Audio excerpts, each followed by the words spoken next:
ভিডিওটি শুরু করেছি দুপুর 12টার থেকে। সকাল 11:30টার দিক ছোট ছেলেকে স্কুল থেকে নিয়ে এসেছি। বাসায় এসে ফ্রেশ হয়ে রান্নাঘরে আগে ডিম আলুর সিদ্ধটা উঠিয়ে দিয়েছি। আজকে দুপুরে ডিম আলু রান্না করব। ডিম আর আলুটা সিদ্ধ দিয়ে আমরা একটু হালকা খাওয়া দাওয়া করে নিয়েছি। দুপুর 2টা থেকে আমার হাজব্যান্ডের ডিউটি ছিল, যার কারণে একটু তাড়াহুড়ো করে কাজ করেছিলাম। এদিকে ডিম আলু সিদ্ধ দিয়ে অন্যান্য কাজগুলো করে নিচ্ছি। চা পাতা, দুধ, চিনি সবই শেষ হয়ে গিয়েছিল, তো সেগুলোই রিফিল করে নিচ্ছি। এদিকে রান্নাঘরে কিন্তু অনেক থালাবাটি জমে আছে। কোনোদিন সকালবেলায় থালাবাটিগুলো ধুয়ে যেতে পারি, মানে সকালে নাস্তার পরে যেগুলো বের হয় সেগুলো ধুয়ে যেতে পারি, আবার কোনো দিন ধুয়ে যেতে পারি না।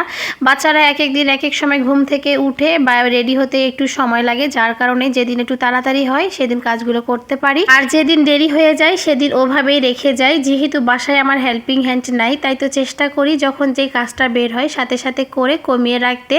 তো এইদিকে মশলার জারগুলো আঠালো হয়ে গেছে। রান্নাঘরের এই যে সাইডের অংশগুলো কিন্তু অল্প কয়েকদিনের মধ্যে আঠালো হয়ে যায়, তো আজকে একটু যতটুকু পারতেছি মুছে নিচ্ছি। আগামীকালকে যেহেতু শুক্রবারের দিনটা এমনিতেই অনেক ছোট লাগে, তো আজকে যতটুকু পারতেছি কাজগুলো করে কমিয়ে রাখার চেষ্টা করতেছি। শুক্র শনি 2 দিনে ঘরে ডিপ ক্লিনের কাজ করি, চেষ্টা করি প্রতি সপ্তাহে ঘরের কাজগুলো আমি করে কমিয়ে রাখতে। যেহেতু শীতকালে কিন্তু ঘরের মধ্যে এমনি অনেক কাপড় চোপড় বের হয়ে যায়, তো দেখা যায় অনেক কাপড় থাকে, যদিও আজকে অনেক কাপড় ধুয়ে কমিয়ে রাখতেছি।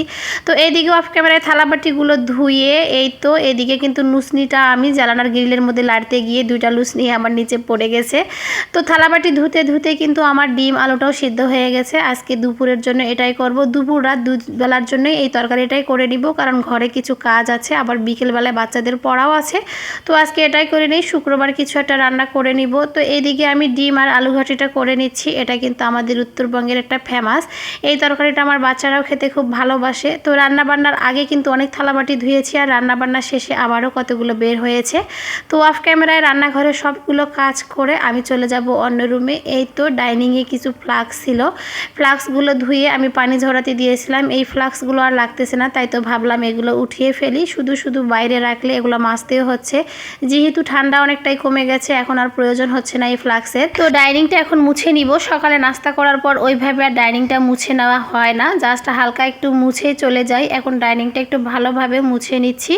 আজকে বিছানার চাদরটা তুলে নিব। এই তো ঘরে চলে এসেছি বেডশিটটা তুলতে, আর এই তো মুহিনবাবু কিন্তু এদিকে খেলতেছে। বিছানা গুছাতে আসলেই যদি মুহিনবাবু বিছানার মধ্যে থাকে, তো ওকে যদি নামতে বলি ও না নেমে বিছানার এক কর্নারে এভাবে উপরে উঠে থাকে, মানে খাটের এই যে পাশিগুলোর মধ্যে। তো আজকেও ব্যতিক্রম নয়, আজকেও সে একই কাজ করতেছে। তো ওকে বিছানা থেকে নামিয়ে দিয়ে আমি বিছানাটা গুছিয়ে নিচ্ছি। ওই যে বললাম আজকে কিন্তু বৃহস্পতিবার, আমি চেষ্টা করতেছি ঘরের যতটুকু কাজ করার করে নিচ্ছি, কারণ আগামীকালকে আমি রান্নাঘরের কিছু কাজ করে নিব, রান্নাঘরের কিছু ডিপ ক্লিনের কাজ করে নিব। আর এই তো ওয়ারড্রোবের উপরটা সব থেকে বেশি অগোছালো হয় আর ময়লা হয়, কোথা থেকে ধুলা আসে জানি না, পুরো ধুলায় রেক্সিনটা একবারে ভরে থাকে।